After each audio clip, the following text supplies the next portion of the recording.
So, it is an absolute privilege to invite some of the industry's best and talented minds in the industry on stage with me right now. So please, from PMDG, we have Matthias Koch. From Say Intentions, we have Brian.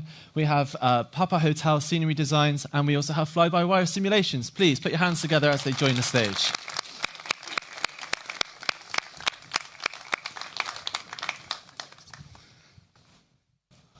Just going to grab my paper. Can someone take it?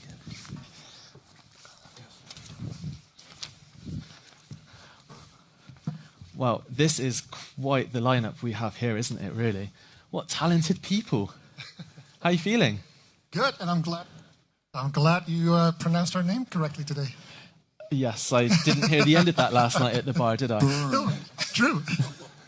Oh, it's all good. All good It's and all fun. good. Yeah. How are you enjoying the event so far? Yeah, really nice. Yesterday was so incredibly busy over outside of the museum, and today we had quite a lot of nice encounters with a lot of enthusiastic people. So really nice. Excellent. If there's one thing I've learned, you Europeans love your flight simulators. It is very cool. Yeah, very passionate crowd.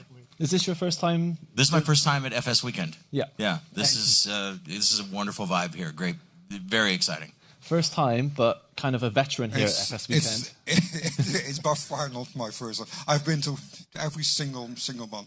For me, it's a pretty personal experience because I meet so many friends here. But it's good to be able to talk to some, to do some business as well. So it's a two-sided coin. Absolutely. So honestly, it is a real privilege to be sat next to you guys here, because without some of your creative minds and your talented teams, we wouldn't have some of the best products that we have within flight simulation. So it is great that we have such an experienced panel to be talking about what future of flight simulation holds. But before we do, obviously there might be some people here in the audience or watching online that don't know who you are because they're experiencing your products but have never put a product to a face, as it were. So we'll start down the line. If you could just do a quick introduction of yourself, who you're working with currently, and maybe about, what's your favorite element so far of FlightSimWeekend. Okay, I'm Matthias Koch. Started at Lago when my hair was at a different color. Moved to Aerosoft, worked 21 years for Aerosoft. Now I'm working for PMDG and doing all the stuff that other people do not want to do, their marketing, write manuals, and try to help people. Welcome, thank you. I'm Brian with Say Intentions. It's the best part about this is meeting you guys, getting to know our customers, but also meeting you guys. This has been amazing. Just to really immerse myself in the community. Really fun. Well, I'm glad your first experience here has been a really positive We'll be one. back. Amazing. Thank you so much. My name is Ronald Fleurbay. I'm the developer of Papa Hotel, the scenery design, and basically I created this airport scenery. Not the interior of this theater, but everything outside. Take it in. This is what it needs to look like. And with us on the stage as well, it's going to be quite a lot of work to animate everyone sitting here in the theater, so it might take a bit of extra time. Perfect. Well, thank you so much again for joining us today. It's You're welcome. Coverage. Yeah, and I'm Philippe from Fly-by-Wire. Just a volunteer. These guys are professionals. I don't know what I'm doing, really. We built add-ons for Microsoft Flight Sim, the A321X and A380. We have a whole team of volunteers around, so come say hi. And that's actually the most fun for us, is meeting all of you, our fans, that are very incredible and supportive of us. So thank you for that, and thank you to the others that are really helpful to us as well, and very helpful and friendly to us. So we appreciate that. Thanks. Thank you. So yesterday we had a different sort of panel, very similar kind of format, but it was with community members. And I want to start with what was one of our audience questions. And it was about how AI is really changing and influencing not just flight simulation, but obviously different communities and industries out there. But really got an expert panel here, and especially yourself, Brian, I'll start with you. But how do you see AI really being involved in shaping flight simulation, both now and maybe in the future as well, from kind of your perspective? It's a really good question. One of the most interesting aspects of aviation is that everything is an unknown, right? We always start with a plan, and in aviation, inevitably, that plan falls apart, right? Something goes wrong with the plan, and that has to change. And I think one of the things that AI does that the flight simulation community is going to massively benefit from is being able to model the unexpected in ways that are unexpected, right? It actually finally brings that sort of unknown element to aviation so that we're no longer sort of pushing the start button and doing the thing and then pushing the end button. We get to sort of feel like the same way that a real pilot does when those kinds of exceptions occur and they're modeled in unusual ways. It's very, very exciting. That's really interesting to hear, and I'm also curious maybe from the other developers here who don't necessarily have built a product all around AI, but maybe how AI can help with their development cycles or their marketing tools or anything else that you feel like AI does benefit you. Yeah, absolutely. If I look at personal experiences and in our team, AI has helped us develop faster potentially. You have tools like GitHub Copilot, which you want to be careful about using properly, but it can help you accelerate your development. Same thing with generating media and marketing material. It can help a little bit with that. Even sound management a little bit, although I think Boris does everything manually and really well, so he doesn't need AI to improve his stuff, but my stuff definitely needs AI improvements. So I think while we are developing, I think, Matthias, you might be the same way, but while we're developing aircraft and we're trying to be realistic with aircraft, we can't really bring AI into the aircraft, because if Airbus, in our case, is not using AI, we're not going to use AI in the aircraft, right? But during the development cycles and during the marketing cycles and writing documentation even can be very helpful there. Absolutely. And is there, do you think, any negative side effects from using AI in any of your products? And not in the products, but there's so much that you read online at this moment, which is obviously made by AI, and I'm really missing the human touch in something. If I see a completely new company do a press release, and it looks like it's made by Boeing, then I find it hard to read it. I can understand if you use it in development. I can understand it if you write something, you want to have it checked. But my goodness, be human and write what you feel, and I really find it a problem, and I see that percolating into the flight sim, the community. I see forum posts which are obviously corrected by AI, and a forum is the last place in the world where you should use AI. Yeah, I think AI has the same thing that we had to do when the internet came around, and some of us are too young to really remember those times, but I was around when the internet became bigger and bigger, search engines started to come, and people needed to learn. Right before, we had to go to the library, pick up a book, and we had the library telling us these are good books. They kind of curated the content for us. And then internet came about and search engines came about, and suddenly we had a world where you could find anything you want, and you could find a lot of wrong information, right? AI is the next risk factor in there, where you need to start thinking and be critical about what you get out of it, right? You ask it questions, you ask it to write something, you get output, and you need to be very careful on how to use that. So you bring that, you need to be critical of what you're using it for. And I agree to an extent that in the flight sim world, especially when we're flying airliners, there's very strict rules, there's very strict procedures. Relying on AI defining those for you is a bad idea, right? There's a reason why it's been defined by professionals, and keep it that way. I do believe in that. Interesting. I mean, AI is just one technology. I think that's come a long way recently, but also we're seeing GPUs really changing the game, basically. You know, we've got these almightily powerful graphics units. We've got CPUs that are now even more powerful, and they're helping to make sure that our simulators look and run even better than ever. Is there any technology at the moment as developers that is either currently out there recently that gets you really excited, or that maybe you've started to use that you can see becoming a really strong benefit for future development cycles for your projects? I don't really think that recent hardware developers mean an awful lot. Certainly not in Microsoft Flight Simulator, because the limiting factor is the Xbox hardware. That is what the platform the products have to run on, or at least if if you want to be on the marketplace on an Xbox like we do. And that is the limiting factor. So you can have a 50, 90 spent amount of money you can buy a nice car for. That's fine, but in flight sim it would not really help you. I've got a 3060 Ti and I looked at one of the new graphics cards. Makes no sense for me whatsoever. It's Xbox. That is the hardware the whole platform is built for. Well, for me, as a scenery developer, I honestly have no clue how to use it other than in Photoshop, the AI tools at the moment. But I could imagine where it could be really beneficial for me, especially time-wise, would be just optimizing, creating LODs for scenery objects. So as a developer, you can focus on the creative aspects. And what Matthijs was saying, putting in the human touch, the detail, the authenticity,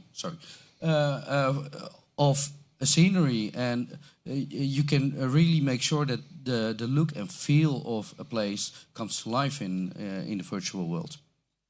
You know, we one of the real challenges with flight simulation in general, if we're talking about technologies that you know are sort of changing things as we move forward, not necessarily related to AI, but it's part of it.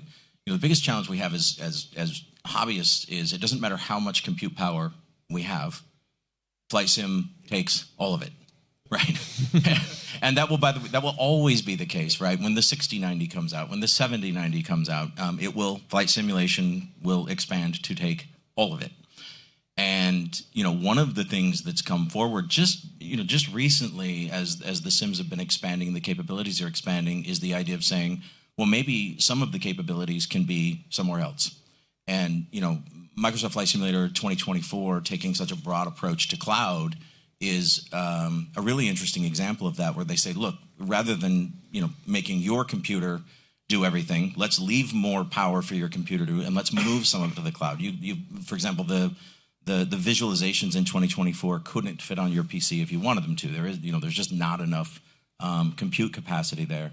So AI is just one example of a way where we can move some of this processing space off of the PC to leave more room on the PC for the stuff that we want, higher FPS, higher graphics, everything else. So the cloud, I think, is a wonderful example of a technology that's transforming flight simulation, even though it's not something we think about. And the fact that we don't think about it means it's working. Right. 100%. And it's interesting that you bring up the cloud, because what the cloud has done is also enabled even more people to be able to experience flight simulation. I mean, the other week I was seeing a kid on his mobile phone using Microsoft Flight Sim because he was using Xbox Cloud gaming. So it's really interesting, and it was a big conversation that we had yesterday, was accessibility now within the flight sim hobby. I think it's fair to say that over the years, especially since FS 2020 came out, the market has grown exponentially. We have seen people who maybe left the industry come back. We've seen new people come in. We've seen kids. And I mean, walking around the museum today, the amount of young people experiencing some of this stuff for the first time is incredible. And all because you no longer need 5,000 euro to get started in flight simulation right now. It's finally, at a point where it's accessible to, the general consumer market. It's wonderful. These are the future people who will be here 100% soon. And it's interesting as well, because Matthijs, you were saying about how we have all these powerful GPUs and CPUs, but there is a limiting factor of needing to design to the constraints of a game console.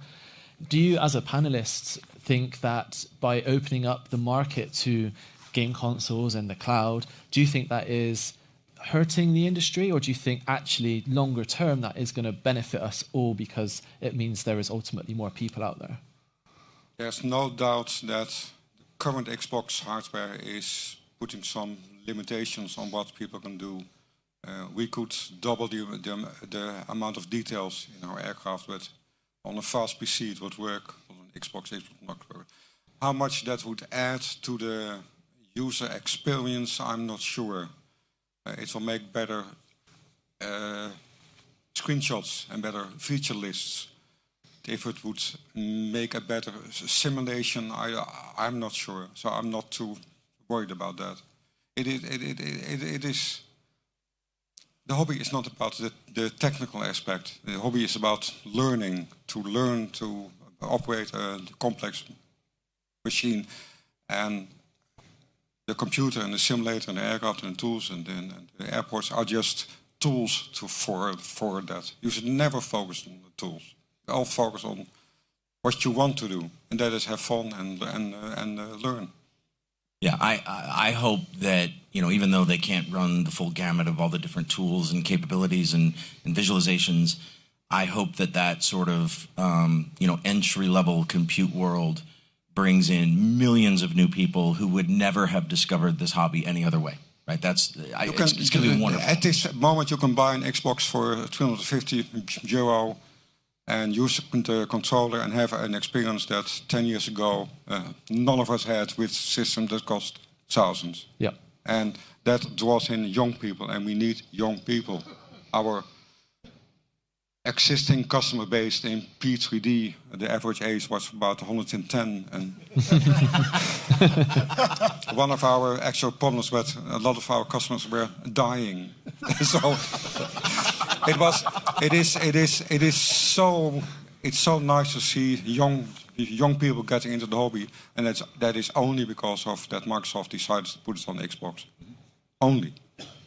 Yeah, and as scenery developers, and that goes for you guys as well, aircraft developers, you can put in so much detail into your projects, but it's always been a balance, a compromise of what to put in, how to construct it, and that will always be there. What Microsoft did was opening up with the console, opening up complete new markets, and the community has exploded after the introduction of Flight Simulator on Xbox.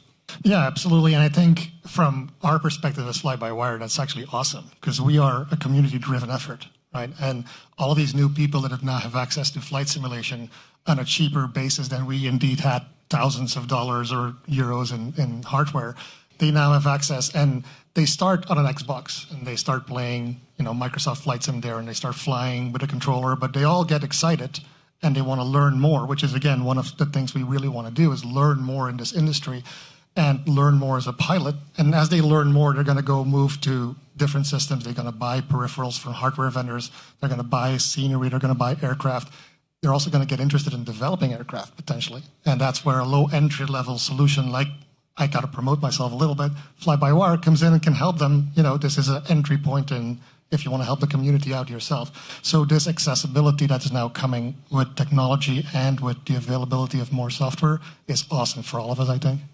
Yeah, and now you mentioned it. A minute ago, I had a young guy standing in my booth saying, well, how do I start? Can you give me some tips? And how do I start with Blender? And how would I create some objects? And that's really nice to see. And a hobby like Flight Simulator, for me personally, I started doing this airport because I thought it wasn't a good enough version for me personally. And I thought I could create one. I learned those things. And what you say, the community will grow the more people get into it. Yeah, and I think that is, I was a kid, I played on a keyboard and a mouse when I first started using Flight Sim, and then me too. The next thing I knew, I had a stick. The next thing I knew, I bought a new PC and add-ons, and suddenly that just ballooned into owning so much flight simulation content. And I think that's, everyone has to start somewhere. And just kind of on that thought process of introducing new people to the community, obviously we have seen a big ballooning of new people with no experience or maybe a little bit of experience. How are you finding managing both expectations of customers who have been loyal to you, or in your case, using your software, as it's gone through a development phase, and understanding what their expectations are, but making sure that newcomers and maybe people who just want to explore your stuff feel comfortable getting involved from day one? I think It depends a little bit on the audience you're trying to target as a product as well, right? Some aircraft are designed to be very realistic, which makes it harder. Like DCS, if you're going to try and fly in DCS, you better follow the documentation very clearly. But it's about building a community and accessibility into the community itself. Like a Discord server helps a lot for people to find access and start talking to like-minded people, asking the simple questions: how do I get started? Good documentation. Matthijs, you mentioned you're writing documentation. Good documentation matters, right? When we're releasing something, we make sure that, and everybody does that, we make sure there's good documentation so somebody new can come in and read those things. And I think, to use the VATSIM logo, it's aviate, educate, communicate, right? Or at least that's the 3 words in there. I don't know the order by heart, but whatever. We want to help new people get better, right? To the level that they want to. You don't expect everybody to be, airline pilot level on a flight simulator. But we give them the information, the tools, and the areas where they can ask for help. And I think that's really important. Yeah, information basically is the key, I think. Because what I experience on my Discord and getting reactions from the people, for example, Lelystad is a bit of peculiar airport. The most heard of complaint is that the planes are facing the wrong way. They're not facing the terminal. And my answer is, yeah, they're not in real life either. They're being parked facing the tower. And then I'm sending them to my frequently asked questions page, where I've written the entire story and giving them a bit of knowledge. And they're coming back, wow, I didn't know that. That is quite interesting. And suddenly they're one of your biggest fans, while the initial email might not have been the nicest one.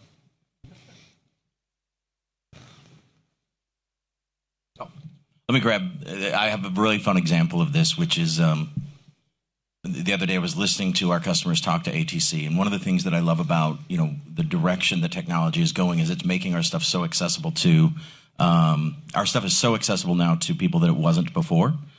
That I heard a kid say to air traffic control, "I'm ready to take off now." And of course, the response from ATC was perfect. It was, runway 19, clear for takeoff. And his response was so funny. He goes, "Okay, I'm taking off." And you could hear how excited he was. And I just thought, how cool is it that we've gotten to the point where, if you're new, this adaptation of technology allows you to sort of slowly onboard yourself, but you can still be excited about it, even if you don't know everything on the first day. That for me was it was such a rewarding moment as I heard this. Excellent. Your question hits a sore point. As our aircraft become more complex and more realistic, we are expecting a person who goes to his attic after dinner with a beer in his hand and a lot of manuals downloaded from the internet. And you will ask him to take on the task that in a real aircraft is done by 2 pilots, extremely well trained, not at all sleepy, half drunk, and still our customers keep on pushing us to the higher levels of realism, but that starts to demand more input from them, more effort from them. And that is, I feel a little bit of friction coming in there. There is the hobbyist who could fly a real aircraft in ideal conditions. They can come a long way, but pilots have a real job, a complex job. They get hopefully paid well to do something that we trust them to do. And as we all progress to higher and higher levels, we come into positions where we can't expect customers to understand what is happening. And then we have to explain. And there's not always time to explain everything. Yeah, so I'm kind of curious about that. I think you're absolutely right. We're demanding sometimes a lot from the pilots flying our aircraft. I'm kind of curious if this is circling back a little bit to AI, is where AI can build, or we can include some AI assistance. Not perfect, but something that gives them the steps and hints and automates maybe some of that if they don't want to do every single step. I would much rather prefer that we teach flight simmers to fly as a team with two people. It's much more fun. The hobby gets a social aspect. Oh boy. And that makes it much more real. That is a technology we will have to spend more time on. And I really believe that's important. We did it with ATC. We built up the whole ATC network. You can automate that like they do, but talking to a real person has opened that part of the hobby for so many people. So many people were about to leave the flight sim hobby until the ATC organizations came, because they add another level of complexity, something new you have to learn. You get rewarded by doing it well. That is what we need, and we are asking an awful lot. I agree. There's a strong future for that sort of, again, I mentioned that onboarding experience, but AI can help here so much in understanding someone's skill level, right? Where are we starting from? And then sort of guiding them up the path of being able to take, a very complex aircraft, something that, pilots spend a lot of time learning and make a lot of money to know how to do, and sort of bringing them slowly up that chain to, and hopefully doing it in a way where it's super enjoyable all the way from the bottom to the top, right? And that's something that I think has a tremendous amount of future potential that just is totally untapped right now. Everybody here in this audience knows the fantastic feeling of doing your first ILS landing with bad visibility, descending in the gray and then seeing that runway in front of you. That is the positive feedback we should have at least once a month in this hobby. Something that suddenly clicks. You've learned something, you experience something, and it becomes real at that moment. That runway looks like a grey polygon. That doesn't even matter how beautiful the scenery that he does. At that moment, it does not matter. I agree completely. Last week I was testing one of Brian's products with the community flying we had, and I had this amazing experience where we had talked about landing on color dots in the scenery, and for the first time I actually got the clearance to land on the red dot, and I was like, whoa, yeah, that's really, really cool.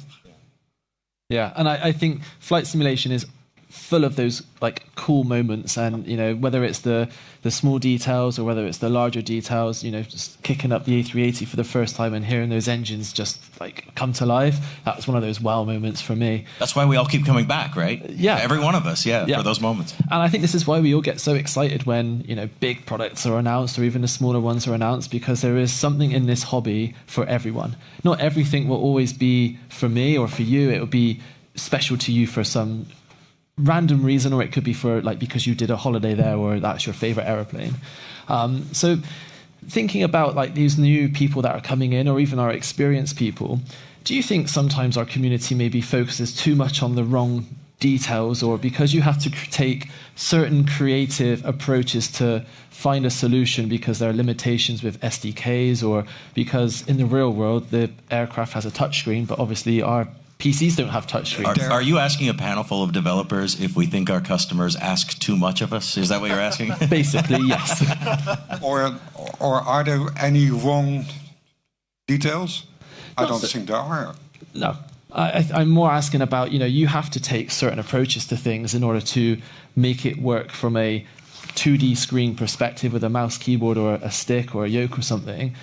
You can't have full realism all of the time, and you need to take creative approaches. Is there anything that you've done that maybe hasn't been well received by the community, or things that you could pass on to future developers in the future?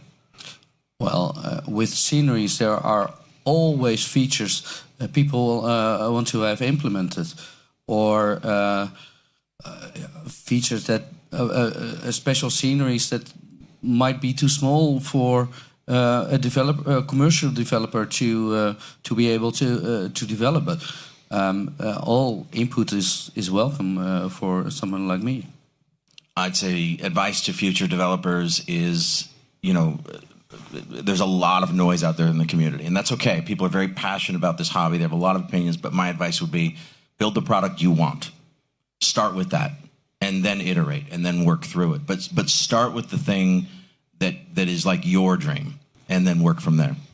And I'm about the opposite of that. No, I think that for what a lot of developers do not realize is that customers have an expectation of a product, and what you deliver them has to match that expectation, and that does not always have to mean the ultimate realism. Most large aircrafts, you hear the flap engines, and in most aircraft on an A330 you do not hear the flap engines. And if you make a Huey helicopter, you better make it sound whoop, whoop, whoop, whoop, whoop, whoop, whoop. Even though... What was that again? It's recorded. Exactly. Even though in the real life that was only an effect that under certain conditions, but everybody saw a gazillion episode of Mesh, and that is why every Huey since then, even in flight sim, has to sound like it did in Mesh. And you can fight that real hard, and you have to explain to customers that is perhaps not what the real aircraft is, but at a certain moment you have to be flexible and bend and do what people ask. If the majority of people want to hear that flap motor, and if they want to hear the fasten seatbelts ding ding on the cockpit, who cares? Yeah, and that's why in a lot of cases we give them the option to enable that potentially, right? Or disable that for the people that want to be more realistic or less realistic. I think managing expectations is a really big deal here as well, because for us, we are developing aircraft as a community, and we're providing those on alpha stage, right? We're not delivering them as a payware that is feature complete or close to feature complete or has a lot of realism ready to go. All the systems are done. We deliver something in stages. We are like, here's the A380, and you can fly from A to B. You can do ILS approaches. You can do all of the nice things, but a lot of stuff, vertical display or whatever we saw yesterday on the slides, is not there yet. And when we were planning our release, we explicitly said to the community, don't expect everything. Expect this and nothing more, right? And as a developer, if you're going to develop something and you're going to give them early access releases, make sure you explain to your customers, this is what you're going to get, this is what to expect. The 747 does not come with peanuts, is what you're saying? You have to let people know that in advance? Yeah, okay. Okay, noted. Well, I want to take some audience questions in just a moment, but I want to just go down the panel very quickly. So imagine this time next year, we're doing exactly the same thing. What product or piece of technology would you like to have seen being produced or come out of infancy this time next year? Can you also say something that should mature and work better? Of course. Floor is yours. I think we all want a flight sim that works a little bit better than the current version does. You took my answer. No, I'm just kidding. I took all your answers. Yes. Yeah. No, I think it's a good comment, and I think that would be, most of us don't look around the flight sim community or the flight sim ecosystem and say, gosh, it's really missing this or it's missing that. I think what we all want is the next generation of what we have. And I think it's been like that since the 80s, right? Where, we look at what we have and we're always looking just over the horizon at where we're just about to get to. And I think, that's what I think we're most excited about is just the next generation of everything we already have. I look at the stuff we're doing and I go, my gosh, the next iteration of this is going to be amazing. And once it's out, we'll be sitting here next year going, the next iteration of this is going to be amazing. But we're never done. And I think that's the most interesting and exciting part about this hobby is none of us are ever done. It's never finished, right? That is so cool. Awesome. Thank you so much. Anything for yourself? Yeah, basically, I have nothing more to add to what's been already said. So. Amazing. The next best thing. Yeah. We're just looking beyond that horizon. Yeah, people, I'll come last, so I always have the worst answer, right? Because all the good answers were taken now, so it's on That's why me. I came to you. Yeah, exactly. That's why it ends with me. I got to look bad in the camera after I called you out. Yeah. I think, other than the answers which were perfect and I think are on the top of the priority list, and I agree completely with Brian there, the next thing is always what we're looking for. I have to admit, though, I've seen presentations this week about hardware that's coming, and I was impressed. There was some really good hardware. Yes, more hardware. And I'm looking at some of those things and pricing points and things like that, and I'm thinking the future is bright, not only on the software, but also on the hardware. Also, some way for our wives to not find out how much it costs. Yeah. Would be. If they could innovate on that, I think we'd have it.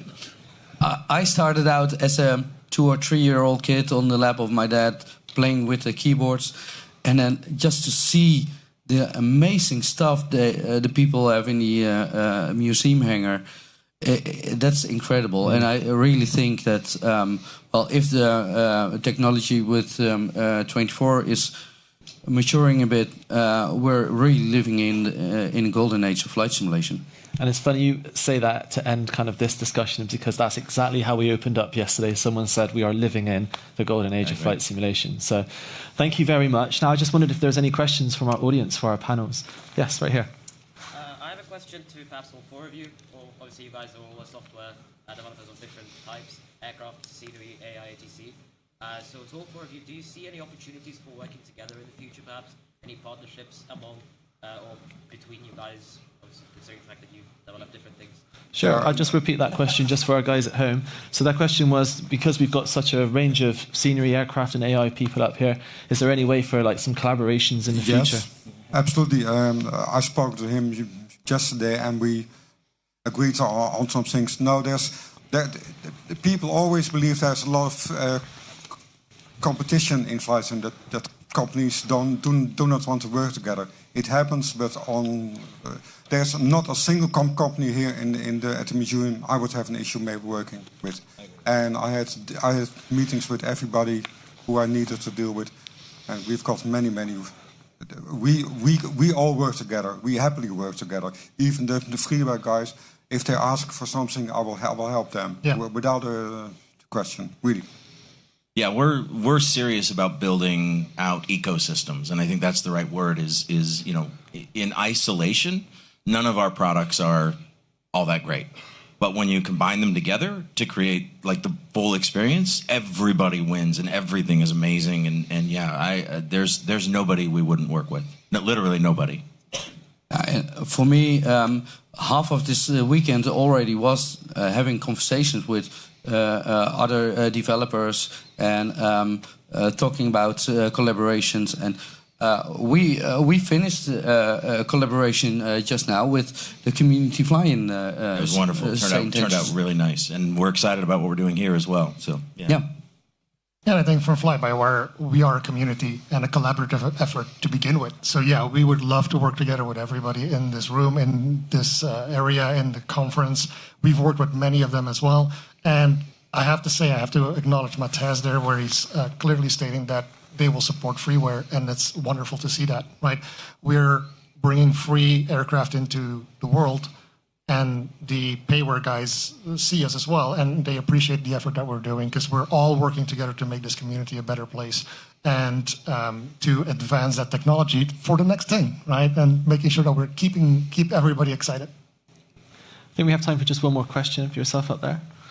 So just challenge a little bit Matthijs and Brian here. In the beginning you mentioned that what you're missing really is the performance or the hardware of an Xbox, right? So to put it to modern days, you have FlightSim 2024, which looks a little bit better than 2020, but now you need a Bitcoin mining rig to run it on 120 FPS. Do you think that? I don't think that is right. On my Xbox, it looks at least as good, and the frame rates on Xbox are the same.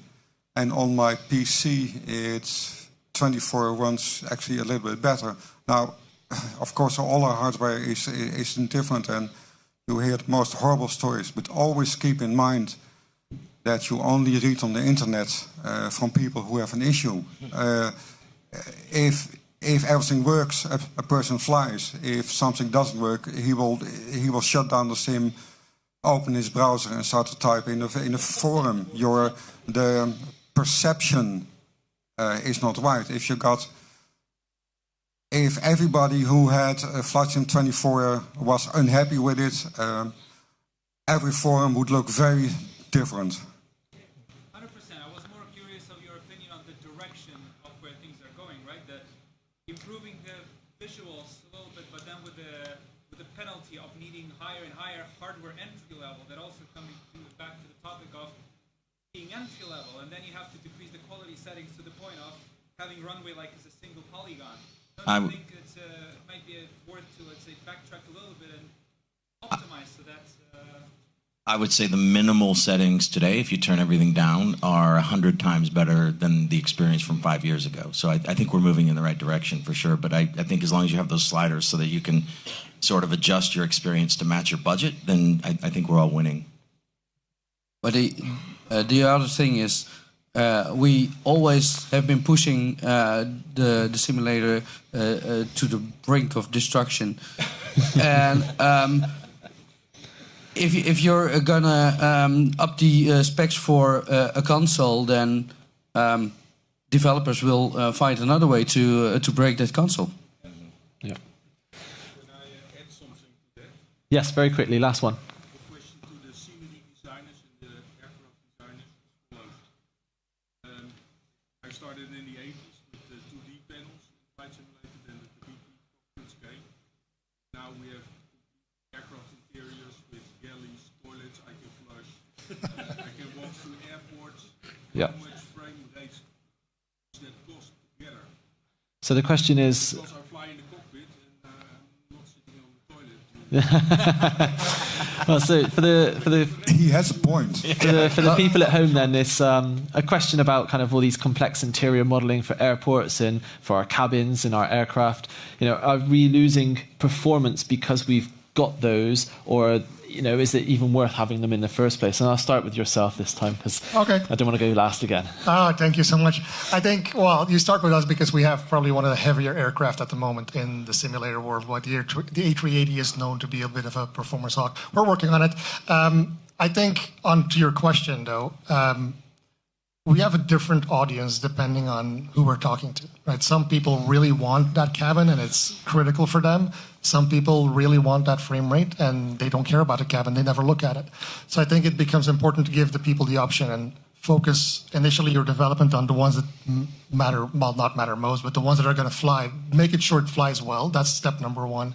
Number two is then, if you want to build a cabin, build a cabin. If you want to build a toilet that flushes, build a toilet. If you want to have peanuts in your 747, you get your peanuts in your 747.